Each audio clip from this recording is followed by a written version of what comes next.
Good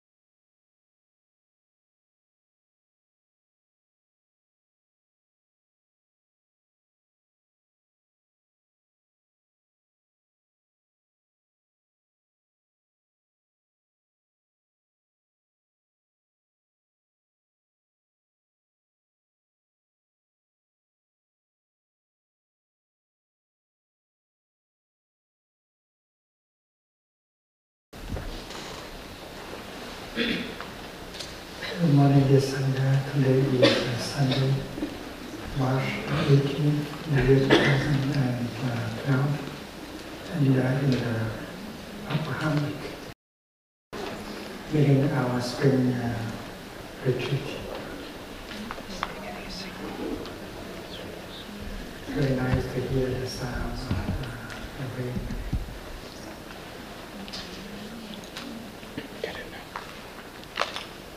Many of us know that eternity can be touched in this present moment. And when you breathe in mindfully with concentration, you can also touch eternity. And when you make a step mindfully with concentration, you can also touch eternity and infinity. We have received a number of questions from a magazine in London, and we are supposed to offer some answers to these questions concerning global ecological collapse. There are 9 questions that have been sent to us a few days ago, and today we try to answer some of them. The first one is, do you believe humans can avoid a global ecological collapse? Or are we driving ourselves towards one? The second question, the urban population across the world is growing.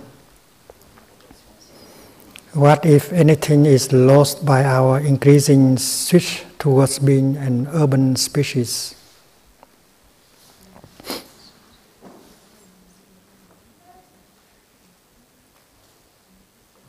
The third question, are we a vulnerable species or one still in control of our destiny?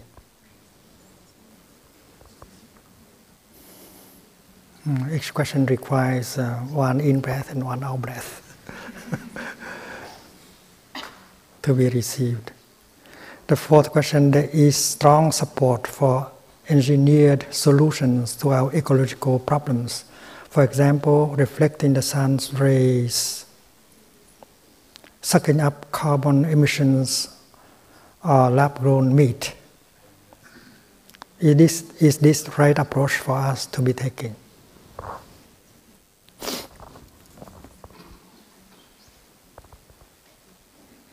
The fifth question, most of us in the West are still attached to a high consumption lifestyle.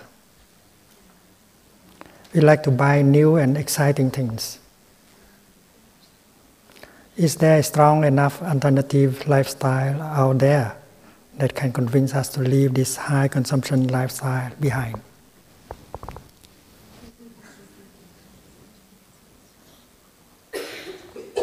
Six, have we found a new narrative, one that can help us learn to live more sustainably before it is too late?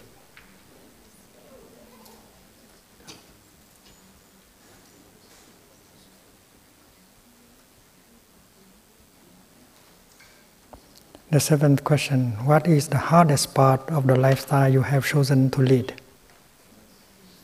And how do you attract young people to follow?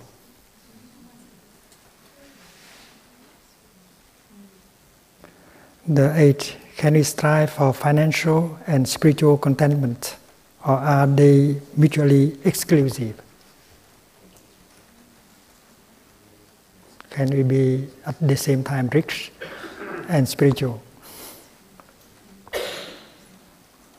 And the 9, most environmentalists narrow down the problems we face into 2 issues: overconsumption and overpopulation. Where do you stand?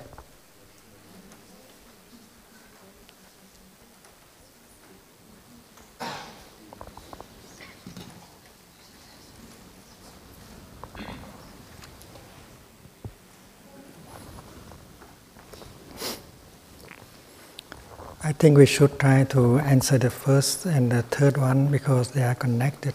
Do you believe humans can avoid a global ecological collapse?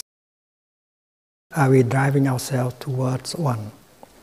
Are we a vulnerable species or one still in control of our destiny?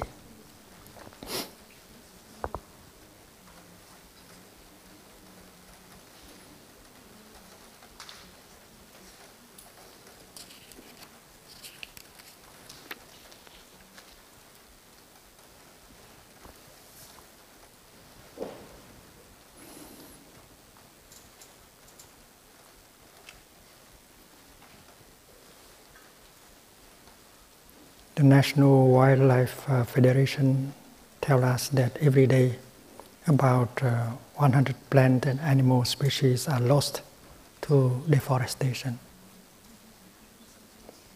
Extinction of species is taking place every day. In 1 year, there may be 200,000 species going to extinction. That is what's happening. That's not the problem of the future. It's going on now. And we know that 151 million years ago, there already global warming caused by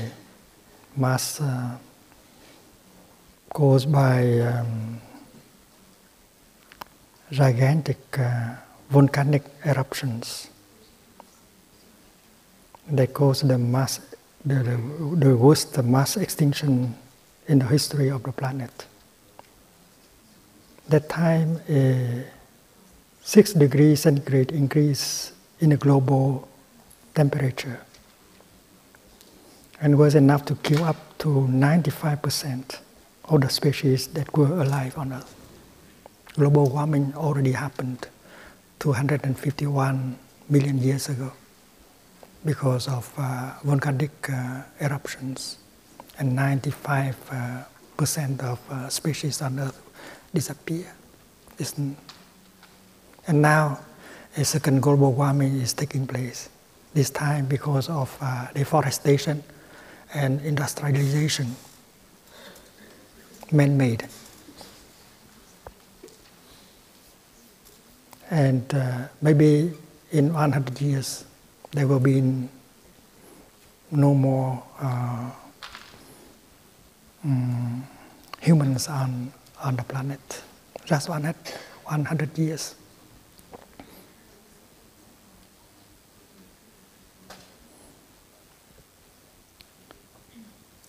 After the disappearance of 95% of species on Earth caused by that mass extinction, the Earth took 100 million years in order to restore life as we see now on Earth. 100 million years. And if our civilization disappears, it will take some time like that for another civilization to reappear.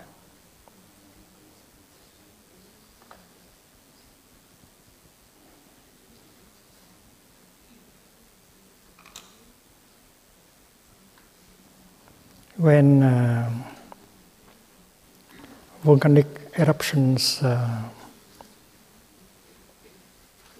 happened,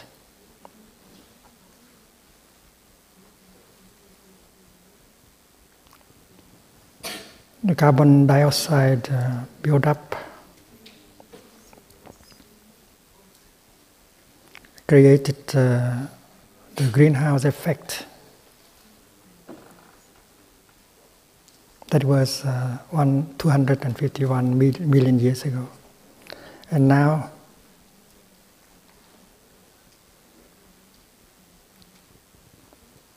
the building up of carbon dioxide is coming from our own lifestyle and our industrial activities.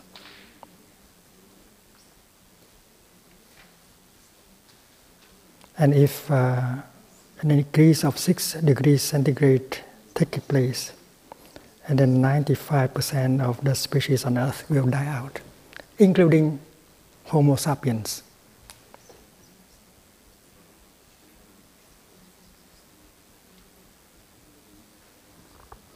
That is why we have to learn how to touch eternity with our in-breath and out-breath.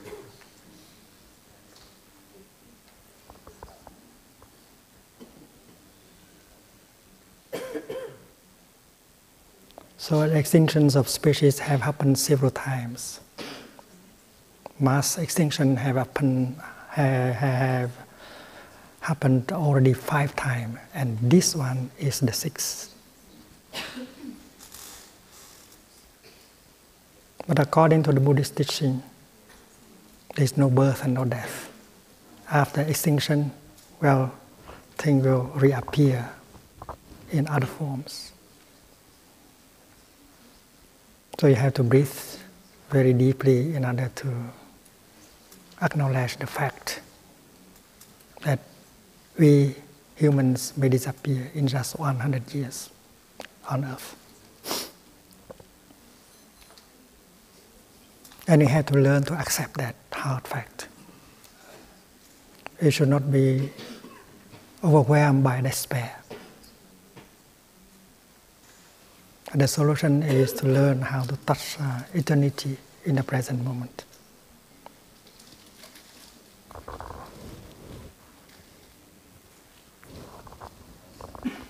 We have been talking about the environment as something that is different from us. But we are the environment.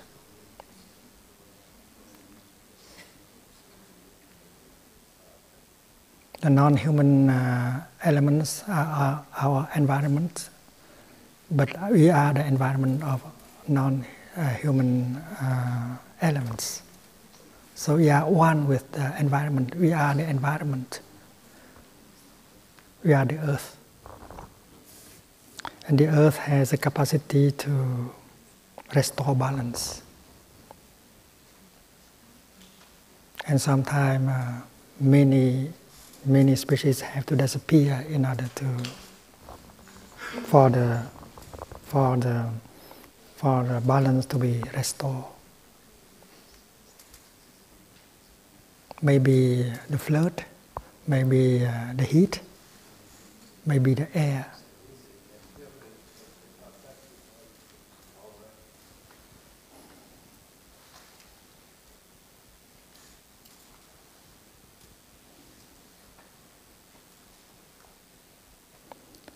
The second question, the urban population across the world is growing. What is lost by our increasing switch towards being an urban species?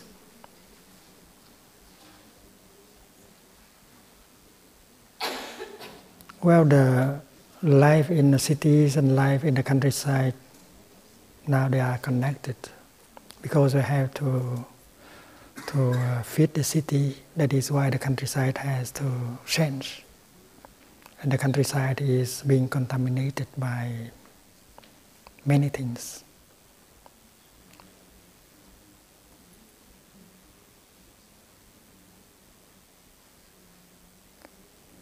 The countryside has to use a lot of antibiotics, poisons, insecticide in order to provide the cities with food and things like that. So the countryside is no longer safe for us. And even if we go back to the countryside and continue the same kind of consumption, there is no solution.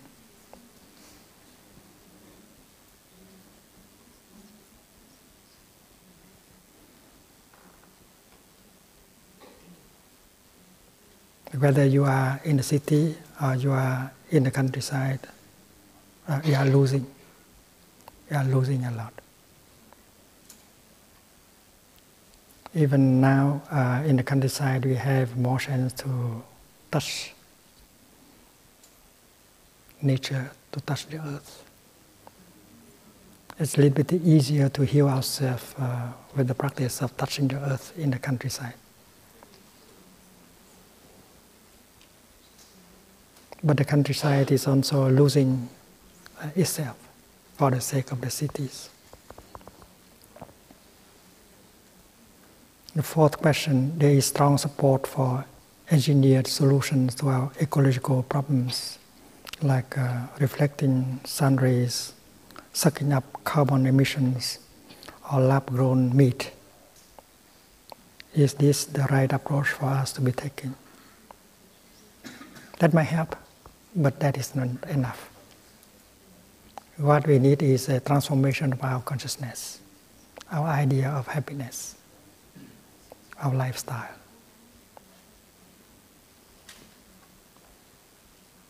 And this is linked to the fifth question. Most of us in the West are still attached to a high consumption lifestyle. Not only in the West. In Asian countries, people are doing very much the same thing. We like to buy new and exciting things. Is there a strong enough alternative lifestyle out there that can convince us to leave this high consumption lifestyle behind?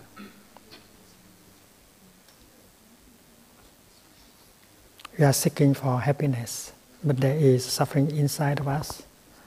There is a big vacuum inside of us. That is why we are looking for things outside in order to fill up the vacuum inside. That is our situation. We are getting sick. We don't feel at peace with ourselves. We have a big vacuum inside, and we don't know how to fill up that with better things. So we look for consumption. We think that if we can buy new and exciting things, and then we can forget the vacuum inside. But that does not seem to have an effect. We are buying more and more, but we do not feel that kind of fulfillment. We need love. We need peace. But we do not know how to create love and peace. So we are looking for other things in order to cover up that kind of suffering, that kind of vacuum in us. Of course, there must be some kind of lifestyle that can help us create love and joy. And we do not have to go to the market and buy things. And unless you know how to create that kind of life, well, you continue to go and buy things. Suppose you know how to enjoy walking meditation. With some training, you know how to bring your mind back to your body so that your mind and your body are together. And when your mind and body are together, you are truly there. And you can recognize that the rain is wonderful, the trees are beautiful, the air is still somehow fresh, and you can enjoy breathing in, breathing out, and touch the wonders of life in this present moment. In fact, if we bring our mind home to our body, if we know how to stop our thinking, and then we will be established in the present moment. We are mindful of our body. We are mindful of what is going on in our body and around us. And we are in a situation to touch the wonders of life that are available in the here and the now. We are able to see that our body is a wonder. A lot of wonders in our body, in our mind also. And when we reach out to the environment, we see that there are so many wonders also. In fact, this present moment is full of wonders. And because you don't know how to touch these wonders,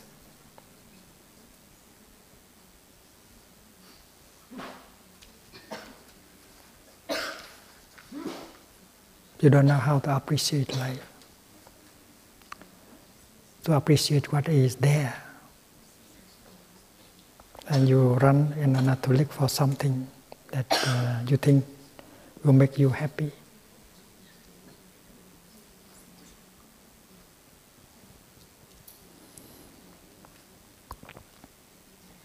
Suppose we learn about the 5 mindfulness trainings.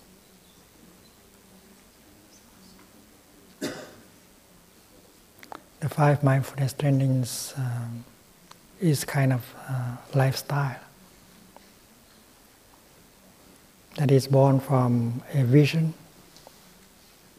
called interbeing.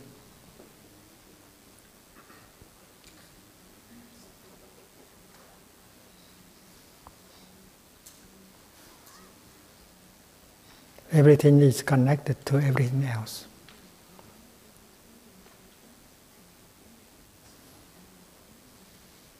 Your happiness and the happiness of other species interact.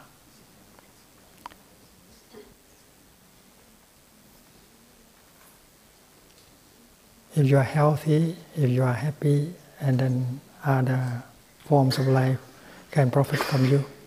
If you are sick, if you suffer, and then other species will have to suffer with you. And that insight of interbeing helps you to see that you are linked to everything else. And to protect yourself, you have to protect nature and every other species.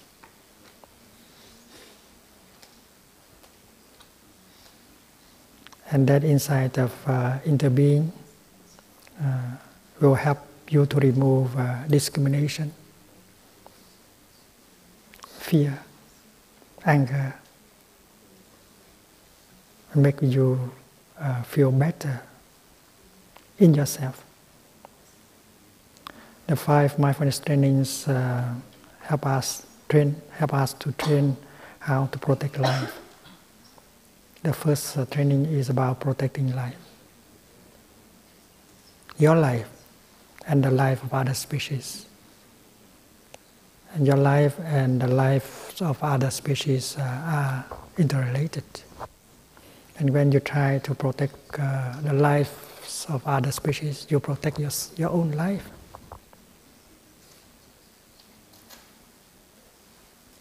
In order to protect ourselves, we have to protect others. And that is the practice of the first mindfulness training.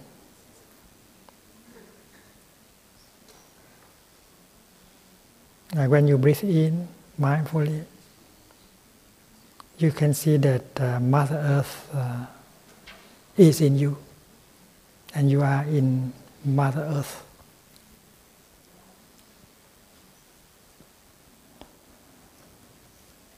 And that kind of insight helps you to remove your fear of dying.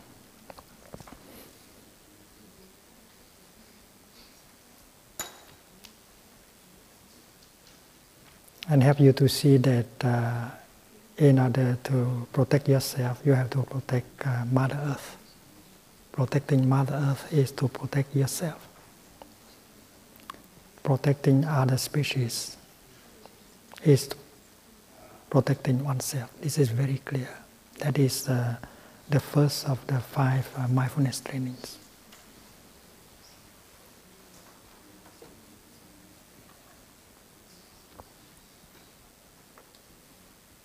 If you think that you are intelligent enough as a species, and then you may be able to use your talent, your technologies, your love, your insight in order to protect the lives of other species. And even if you are the youngest of the species on Earth, you can play the role of an elder brother, an elder sister, and try to look up for the well-being of other species. This is a very beautiful thing to do. And that is what Mother Earth is expecting you to do as a species on Earth, the Homo sapiens. So protecting life is a joy. And that is an act, that is a kind of lifestyle that comes from the inside of interbeing, because life is one. Life cannot be chopped into several pieces.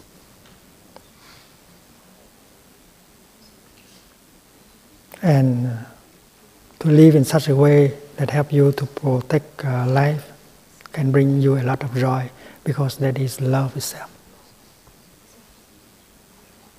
And when you have love in yourself, you don't have to run and buy things, because love is fulfilling. Love makes you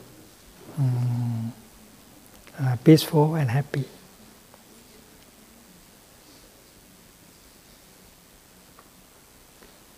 And the third mindfulness training is about love, true love, cultivating true love. And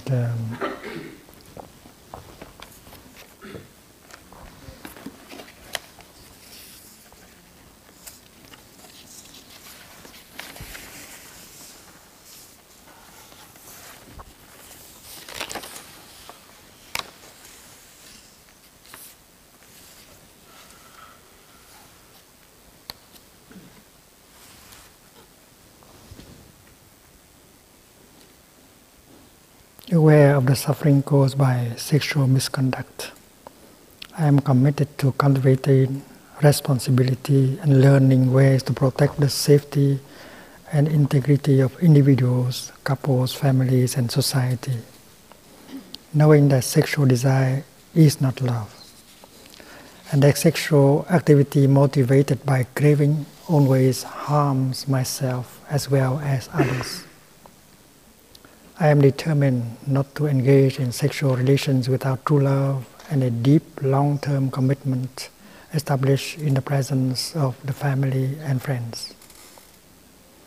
I will do everything in my power to protect children from sexual abuse and to prevent couples and families from being broken by sexual misconduct. Seeing that body and mind are one, I am committed to learning appropriate ways to take care of my sexual energy and to cultivating kindness, compassion, joy, patience, inclusiveness, and all elements of true love for my greater happiness and the greater happiness of others. Practicing true love, we know that we will continue beautifully into the future. So for the third mindfulness training about true love, you have to learn how to generate the energy of loving kindness, compassion, joy, and inclusiveness. This is an art of loving. And if you are so busy, If you only think of consuming, how do you have the time in order to love?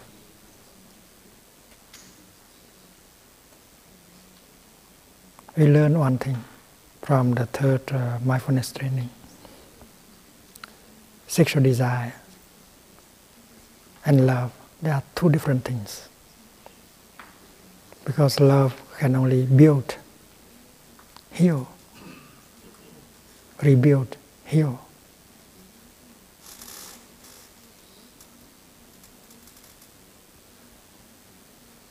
And we have to learn how to love ourselves. We have to learn how to take care of our body, to release the tension in our body, to reduce the pain in our body.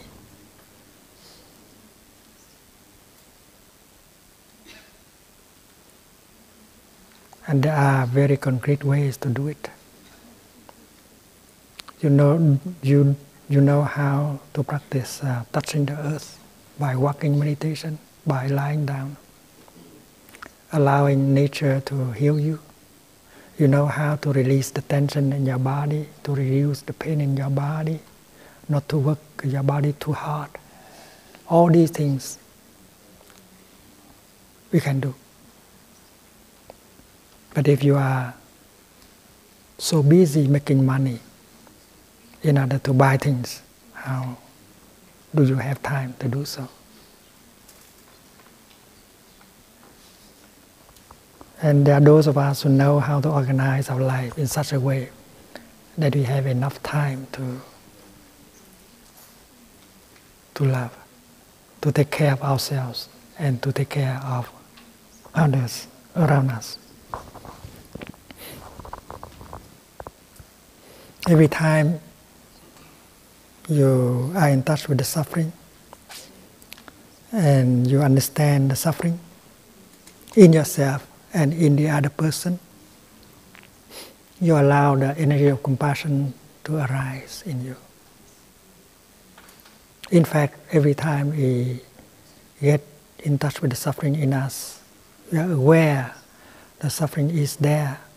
Every time we look deeply into the nature of suffering and see the causes of that suffering, well, compassion in us will be born as a kind of energy.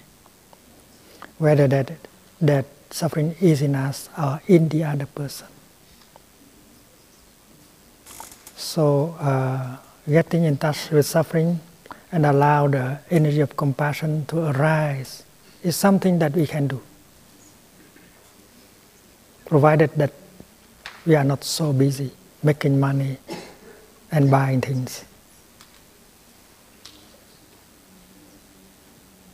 And the energy of compassion can heal us, and heal the other person, and heal the earth. So learning how to generate a feeling of joy, of happiness by touching the oneness of life, and generating compassion by touching suffering, understanding suffering, are the things all of us can do that belong to the kind of lifestyle that can heal ourselves and heal the earth.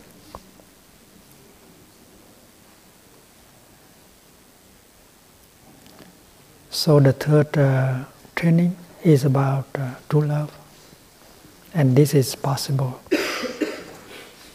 if we practice. We have the time to practice as a group of people, a sangha.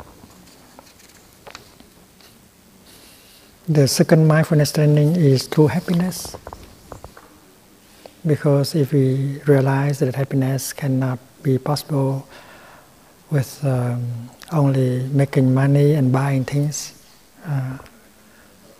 we should know how to generate and create true happiness. Aware of the suffering caused by exploitation, social injustice, stealing and oppression, I am committed to practicing generosity in my thinking, speaking and acting. I am determined not to steal and not to possess anything that should belong to others. And I will share my time, energy and material resources for those who are in need. I will practice looking deeply to see that the happiness and suffering of others are not separate from my own happiness and suffering. That true happiness is not possible without understanding and compassion. And that running after wealth, fame, power, and sensual pleasures can bring much suffering and despair. I am aware that happiness depends on my mental attitude and not on external conditions. And that I can live happily in the present moment simply by remembering that I already have more than enough conditions to be happy. That is the practice of mindfulness. I am committed to establishing a livelihood that will help reduce the suffering of living beings on earth and reverse the process of global warming. So this proves that true happiness is possible. We should stop running after fame, power, wealth, and sensual pleasures. We should recognize the wonders of life that are available in the present moment. We should be able to help ourselves and other people suffer less. And that is something very concrete to do, that belongs to the lifestyle that we are looking for.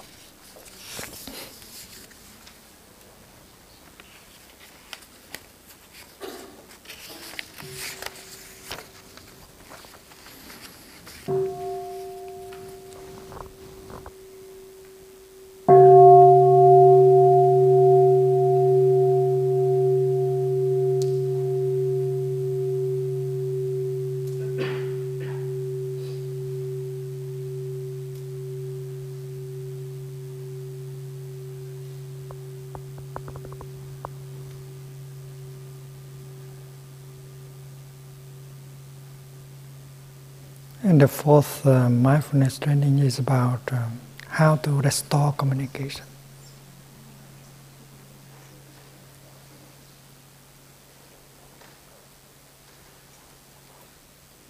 Between father and son, father and daughter, mother and son, mother and daughter, partner and partner, brothers and brothers, brother and sisters, and so on.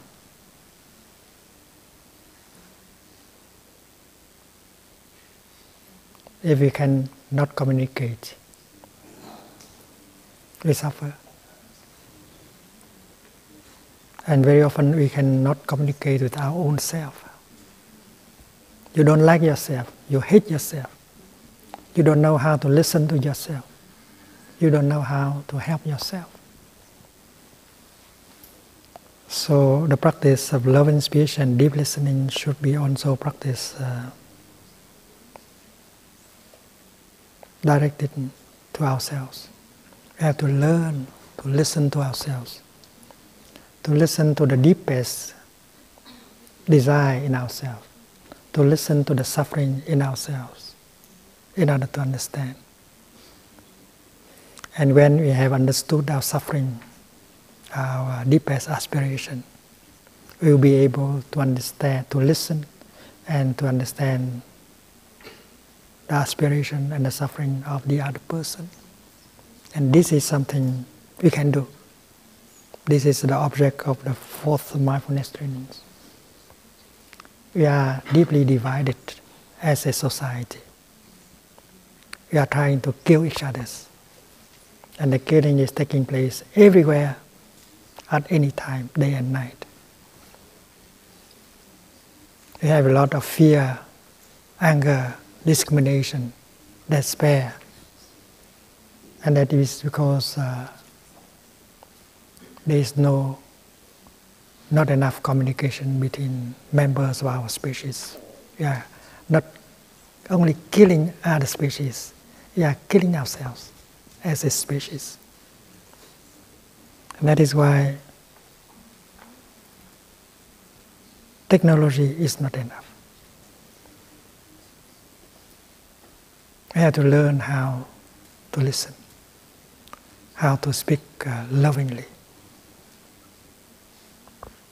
Aware of the suffering caused by unmindful speech and inability to listen to others, I am committed to cultivating loving kind speech and compassionate listening in order to relieve suffering and to promote reconciliation and peace in myself and among other people, ethnic and religious groups and nations.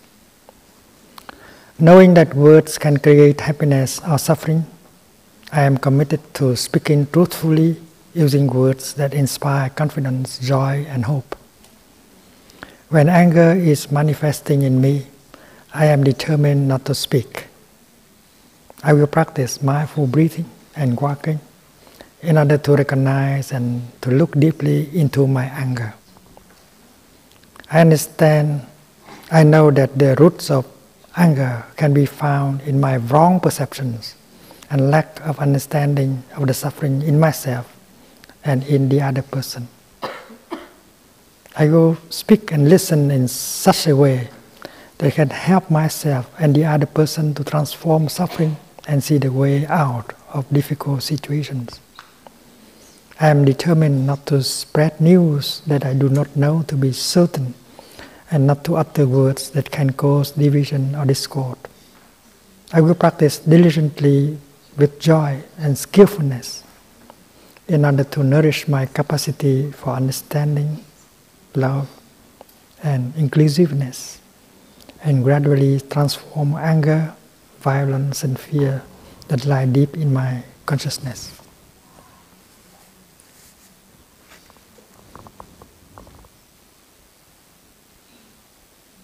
And we know that 5 days, 6 days of practice in a retreat can help us understand the suffering in ourselves and understanding in the other person, and help us to know how to listen to the suffering in us and the suffering in the other person. And when the energy of compassion is born, we'll be able to listen with compassion and to use loving speech and restore communication. And any one of us can do that. Just 4 or 5 days of training. And that happens always in our retreats.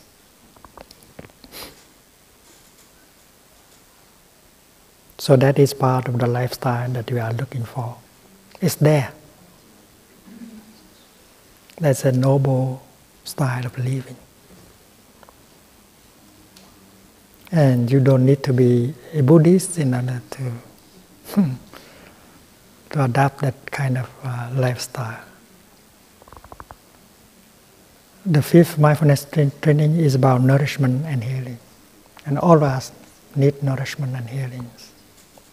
Most of us are sick. We don't know how to go back to nature and get the healing.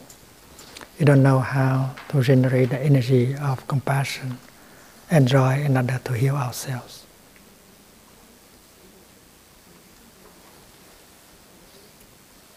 We rely only on medicines, antibiotics, surgery. Aware of the suffering caused by unmindful consumption, I am committed to cultivating good health, both physical and mental, for myself, my family, and my society by practicing mindful eating, drinking, and consuming. I will practice looking deeply into how I consume.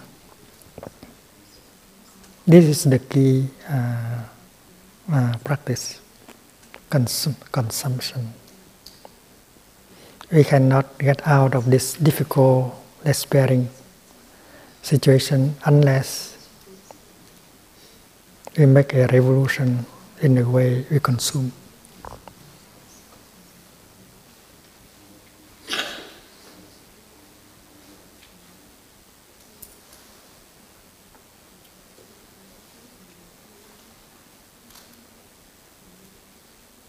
I will be aware of what I eat, what I consume through my senses, and what intentions and mental state I cultivate in my consciousness.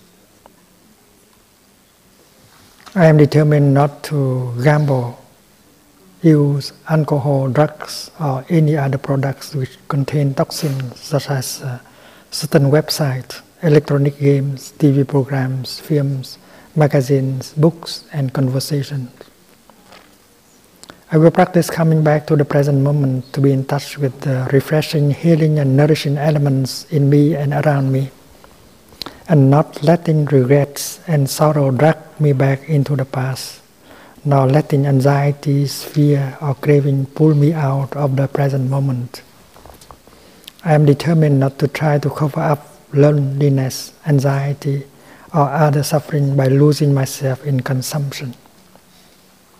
I will contemplate interbeing and consume in a way that preserves peace, joy, and well-being in my body and consciousness, and in the collective body and consciousness of my family, society, and the earth. So mindful consumption is a way out, the way out.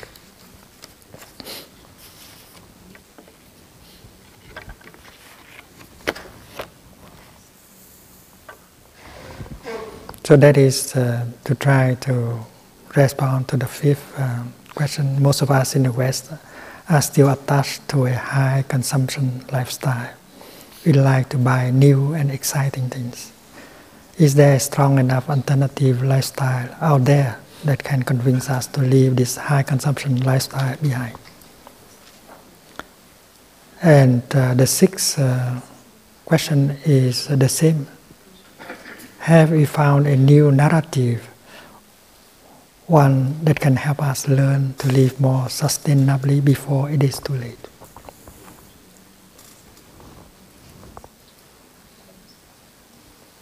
The seventh question, what is the hardest part of the lifestyle you have chosen to lead? And how do you attract young people to follow?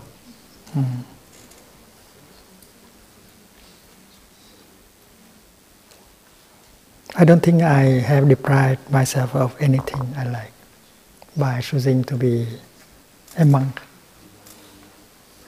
In fact, I enjoy the life of a monk. For instance, when we follow a vegetarian diet, we are very happy because we can do so. You don't suffer when you follow a vegetarian diet. You don't suffer because you don't eat meat and drink alcohol. In fact, you are very happy. It's fortunate to be able to eat vegetarian because you know that you don't have to eat the flesh of other species in order to be alive. And you can help protect life by eating. In fact, we have to learn to eat in such a way that can preserve our planet and reduce the suffering of living beings. And that is why eating vegetarian can be a great joy, especially when you know how to cook. Of a lay practitioner. Because as a monk, you live in the community. And you follow the community, sitting meditation, walking meditation, eating on time. It's so easy. And you know that the third mindfulness training about sexual misconduct is much easier for a monk to practice the third mindfulness training than a lay person. The easiest to practice is to be a monk. Believe us. We don't deprive ourselves of anything. In fact, we have a lot of joy living together.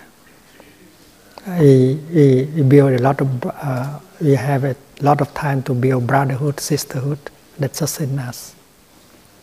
A romantic love cannot last as long as brotherhood and sisterhood. And our suggestion is that we should not continue to rush into the cities, but we should try to create communities in the countryside, like Plum Ridge. You can create a lay community, and it's not necessary to be a Buddhist community, just a community. And we can organize like the kibbutz, and share our cars, our tractors, our children. The presence of children in a community is very wonderful. And you don't have to be father and mother in order to enjoy the presence of young people, children. I became a monk when at the age of 16. And I don't feel that I suffer because I don't have children, because I have so many spiritual children, monastic and lay children. I enjoy very much sitting with them, walking with them. In our retreats, children enjoy also holding my hand and do walking meditation. So I don't feel that I am deprived of having children. So in a community, even if you don't have children, you can look on children of other couples as your own children. You can establish your own school where you can teach them the 5 mindfulness trainings, the art of being happy, how to breathe, how to relax, how to build brotherhood and sisterhood from the beginning. You can establish communities in like Plum Village, a few hundred people living together, and you share apartments, houses, cars. You don't have to use many cars. You can reduce the number of cars by 2/3. Because as living in the city, every house has to have one car, 2 cars. Every person needs a car to go and study or to work. That's too many.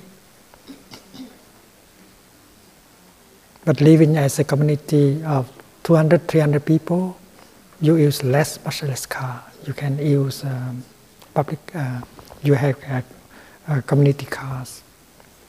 You can share refrigerators, you can share tractors, and you can garden together. You can build a school, a park, and you can enjoy the children of other couples. Like in my case.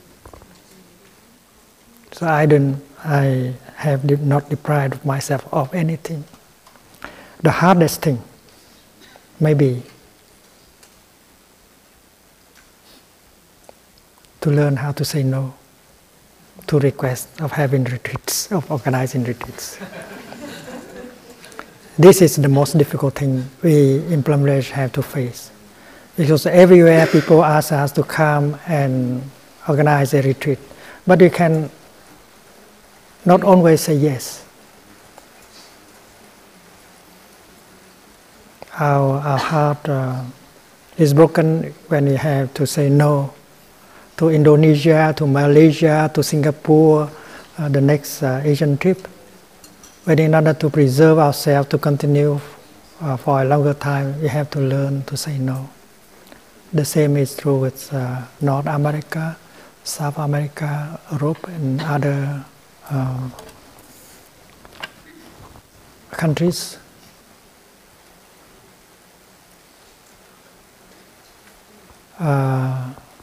There's so many retreats already. We cannot afford to create more, to offer more. And that is why I think if I say that there is one hard thing in our life is to say no. Because the need to have a retreat is everywhere. It's felt very clearly everywhere. And how do you attract young people to follow? Well, we don't try to attract young people at all. They just come. Because when they come to our retreats, to the Prajna temple in Vietnam, they see that there is brotherhood and sisterhood. And that is what we need the most in our life. Many of the young people have experienced romantic loves and they have suffered. And when they come to Prajna temple, they see pure brotherhood and sisterhood. We can be ourselves. We can be nourished by that kind of energy of brotherhood and sisterhood. And that is why to create a community and to build brotherhood and sisterhood as the element to nourish us is a very important thing. You can devote your life into doing so. So instead of going to big cities and have to breathe that kind of air that is so polluted,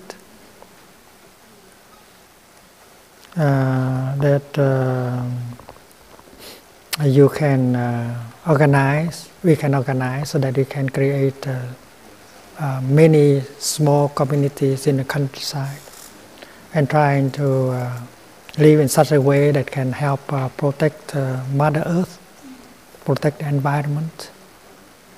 We can work, we can also garden, and we can do it together like in Plum Village. And you can use your talent in order to serve the community, building brotherhood and sisterhood, alternative lifestyle. I think the 5 mindfulness trainings will be the directive representing the lifestyle that we do. So if the young people come to us, not because the Dharma talks we offer or anything else, it is the joy, the happiness generated by brotherhood and sisterhood. And our practice, our daily practice, is to do so, to generate the energy of love, brotherhood and sisterhood.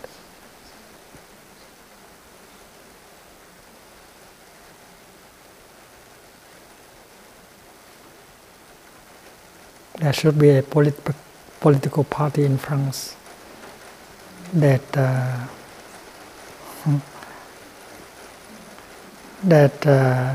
is capable of generating brotherhood, la liberté, égalité, fraternité.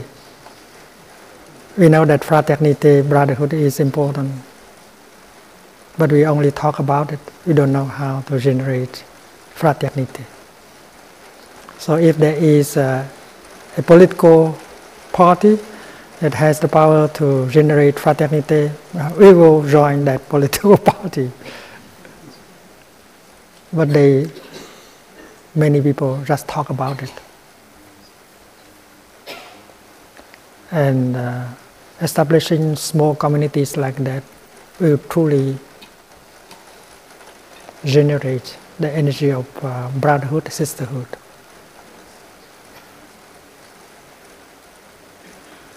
And the young people, they are capable of seeing that. And many of them will devote their life into Sangha building in order to generate that energy that you cannot buy in supermarket. Can we strive for financial and spiritual contentment? Or are they mutually exclusive? It means, can you be both rich and spiritual? But do we need to be rich? Do we need to make money? In privilege, we also need money, but not to buy things, to consume things. We need the money to organize a retreat, to hire a bus, to build a Sangha quarters, to build a meditation hall.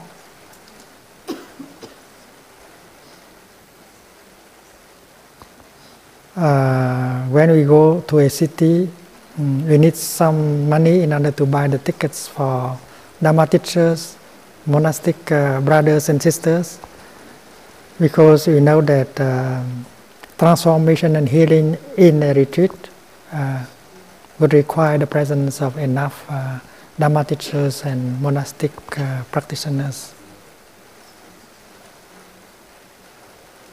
The first time we went to North America for a retreat with 30 monastics. That was made possible by a businessman, Pritam Singh. We did not think that we can bring 30 monastics to North America to organize retreats. But he said that, well, he go make a donation so that we can buy 30 air tickets for 30 monastics. And in fact, if Thầy goes alone, he can also organize a retreat, but the outcome of the retreat cannot be compared with a retreat with 30 monastics. So after that venture, people see the advantage of having monastics in a retreat, and that is why they have supported in order for us every time to come to America, we can bring 30 or even more. But we seek financial support not for buying new and exciting things, but to have more place for practitioners to stay during a retreat, to bring more monastics to a retreat, to build a meditation hall, or to build a monastic quarters, and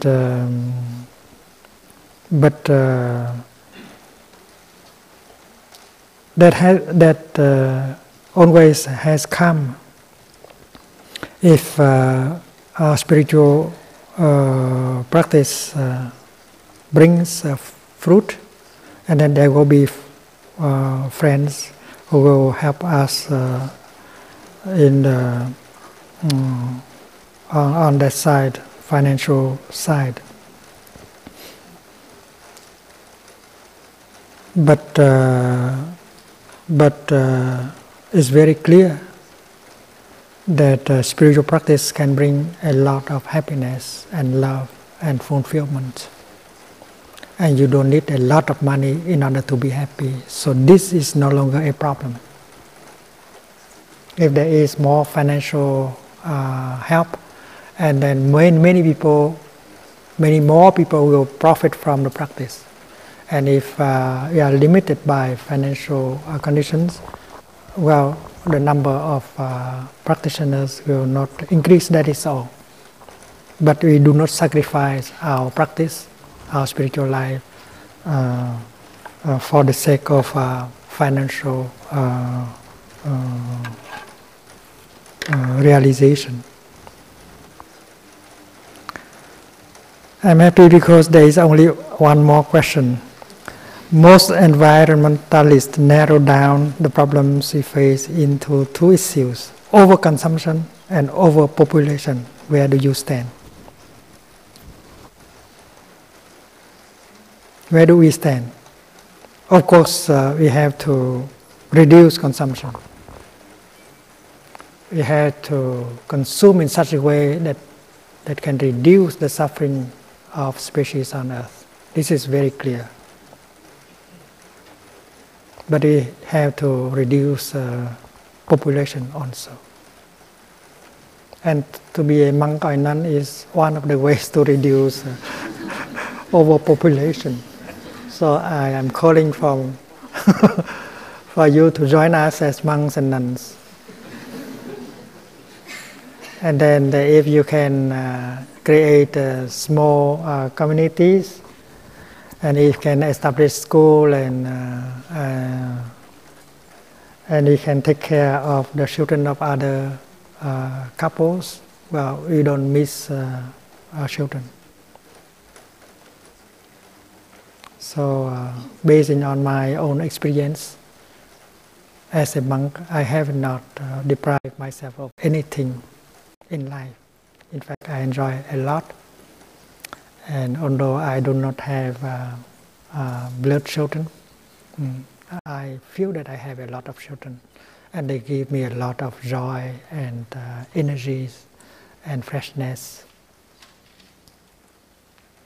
So I think we have to act on two levels. We have to go down in consumption and go down in population, and this is possible. And we don't have to deprive ourselves of anything, including the presence of children in our life. Type of life is good enough. So let us enjoy the rest of our mindfulness day together as a community. Thank you.